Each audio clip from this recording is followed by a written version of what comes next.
It has been a busy week for our favorite traders, hasn't it? And I think it's pretty fair to say that all has not gone as planned in the world of Meghan and Harry. The hotel didn't offer them a discount, so they had to arrange to stay at a friend's place for their trip to New York to collect a fake award for Meghan's alleged advocacy from famed feminist Gloria Steinem. Alright, so I guess that was their plan A.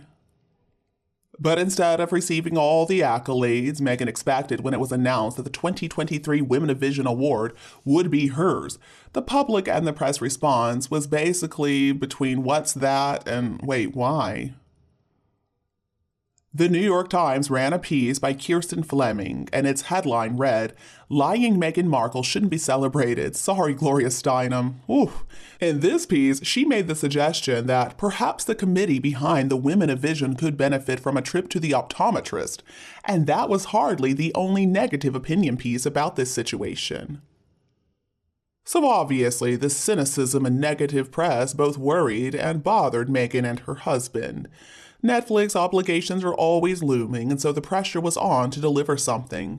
As Meghan herself says, you can sit there and be complacent and watch it, or you can say, what can I do to get us to the other side of this? All right, Meghan, we all know what you did. You executed Plan B. At this point, I don't need to go into a lot of detail about what happened. It's safe to say that Kevin the burglar, the bodyguard photographed with pieces of Meghan's dress as a tie and his hand on her bum, Doria sleeping the sleep that only a very stoned person can sleep, Harry filming everything, and then Meghan looking like a maniac during the most terrifying moments of her life have certainly not distracted anybody from the fact that no crowds were there to see her.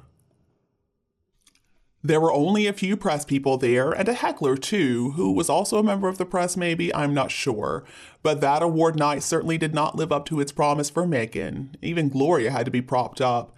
Now that Plan B has become clear, we understand why Meghan thought that it was necessary to wear that inappropriate dress for the occasion.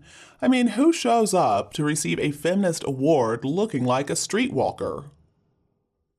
Well, of course, it's all for the Netflix cameras because they were filming, and they're also rumored to have been the other SUVs. It has been suggested that it was Meghan who contacted Backgrid in the first place to try to make sure the photographers were also around papping them.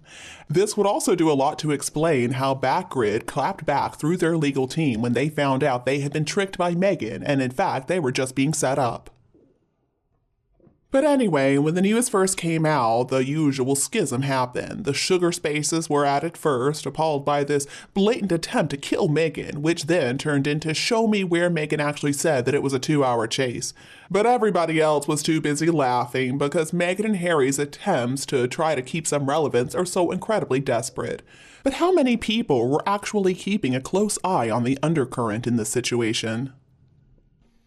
Why hasn't Meghan ever been held responsible for the nastiness that she spews out through that sniveling little knobgall in Scooby-Doo? It is only through Meghan that he has thrived. How else could this fact-averse master of hyperbole have ever managed to be in the position that he is in right now? Right now, it looks like he is the gatekeeper for Meghan and Harry, and he's their favorite journalist. If it were not for Meghan and maybe Marcus, I don't think he would be anywhere. It looks to me like Scooby-Doo's main role in life is just to encourage mass hysteria. He uses all kinds of tricks to get people upset.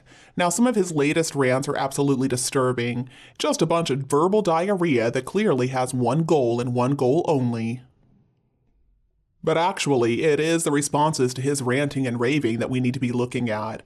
Amongst the signature immature content, complete with grammatical errors and poor spelling that denotes the Sussex Sugars and other insane fanboys, there is a very sick trend that Scooby-Doo is encouraging.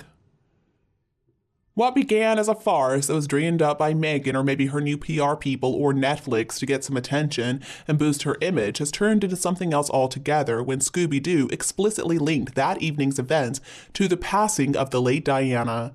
What is really just the idiotic activities of a couple of desperate clowns has now been turned into some type of murder attempt.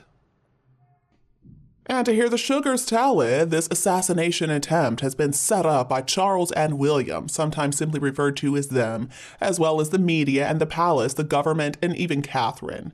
People knew that murdering Diana wasn't enough. Harry and Meghan have to be next. Some of them are even hoping that Harry can get his security sorted before it's too late, they say. Well, no wonder those SUV windows were tinted. Anybody could have easily picked Camilla or Charles out of a lineup. As a whodunit, the list of suspects is suddenly endless.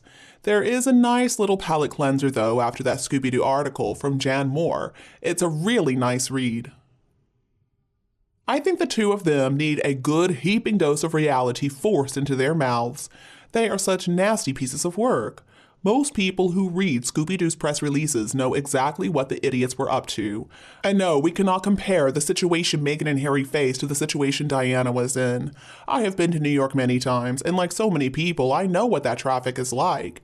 And then actually posting photos pretending to look terrified, yeah right, nobody's buying it. It is only serving Meghan's little fantasy empire. A play for free security is what this is all about. This is another opportunity to blame the press for something they didn't do. And it's another way for them to try to stir up some hatred for the monarchy, and to try to make everybody forget that the award was an absolute dud that nobody cared a thing about. Let's not forget that Scooby-Doo singled out not one member of the royal family reached out to the Sussexes following their near-catastrophic car chase. Well, maybe they didn't want Scooby-Doo to repost every single word on his Twitter account. Perhaps somebody should tell him that it is because silence is the only way to deal with a couple of narcissists like Meghan and Harry.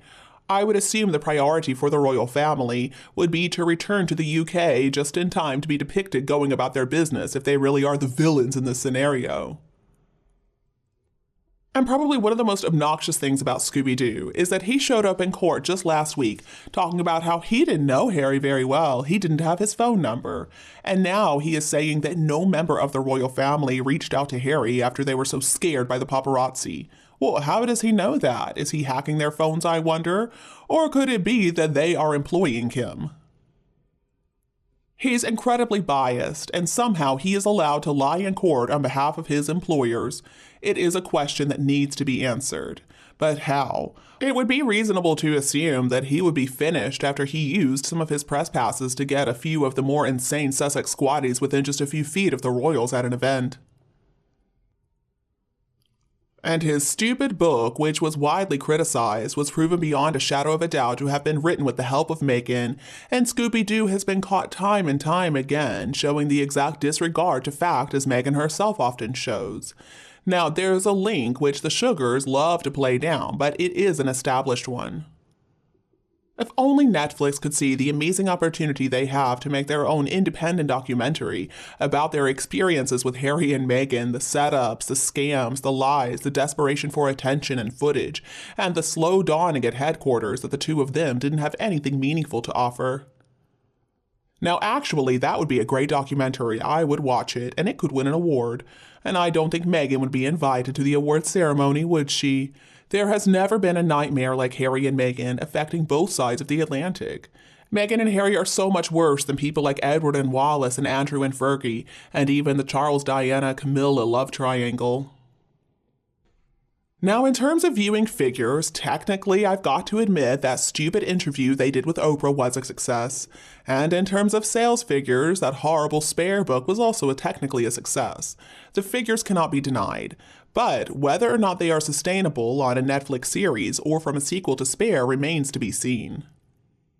There's nothing that can really be shown on Netflix that has not already been talked about, and rehashing more of his stupid grudges in a book is not going to draw anyone other than fanboys and fangirls at this point. The first iterations of these formats relied a lot on curiosity, and so people are probably not going to be so interested the second time around. I guess it all boils down to how one interprets the word success, in terms of notoriety or instant gratification or long-term. Personally, I do not believe there is any long-term success in trying to sell the same old BS, but I guess Meghan and Harry are really just following the same trail that was blazed by the Kardashians.